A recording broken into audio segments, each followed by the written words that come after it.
Hey, what's up? It's Jim, and I just got back from the new film Trollhunter, or Trolljegeren. This is a Norwegian film which is very influenced by the Blair Witch Project, in which a group of students who are making a documentary, and I think they're making about bear hunting, and they're following a guy who they think is illegally hunting bears, and they keep following him with their camera, and eventually they find out that he's not hunting bears at all, he's hunting trolls, and he's Hans the Troll Hunter, in which I think this is a role played by Otto Jespersson, who plays Hans the Troll Hunter. That's got to be one of my more favorite characters in cinema this year. Him with his UV light gun, going around showing these university students what is really going on in the woods of Norway with the trolls and how the government's been hiding them from people, and his reason, which is a really flimsy reason, that he doesn't like how he's getting paid and it's a crap job. The film's like, yeah, they follow him, it's fine, and there are kind of plot holes in it, but I don't really mind that. I don't think it makes for the best narrative, but I kind of went with it regardless of those. That didn't really hinder my experience of the film. I thought really what this film is to me, I mean, I've only really been to Iceland. I have not been to any other part of Scandinavia, but when I was there, I found out that a lot of people in Iceland, like a majority of people, believe in trolls.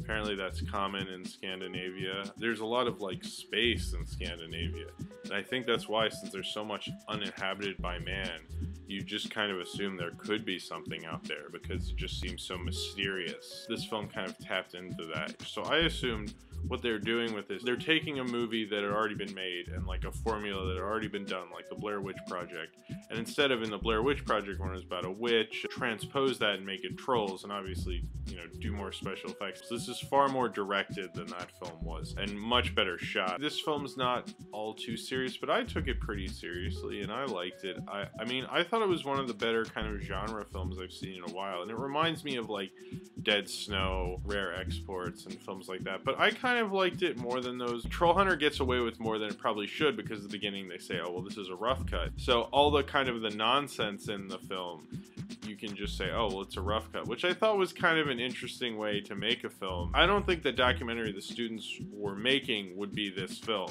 you know, much like how the Blair Witch Project, it was more obvious, but in this I'm not sure like how much of the footage he would have used. I mean, it's a found footage film. I guess this is a horror movie. I think this is kind of an adventure, mystery, horror, mockumentary thing. It's definitely a meta kind of film, but it definitely has some respect to what it's doing. Not that I'm saying trolls are real or not.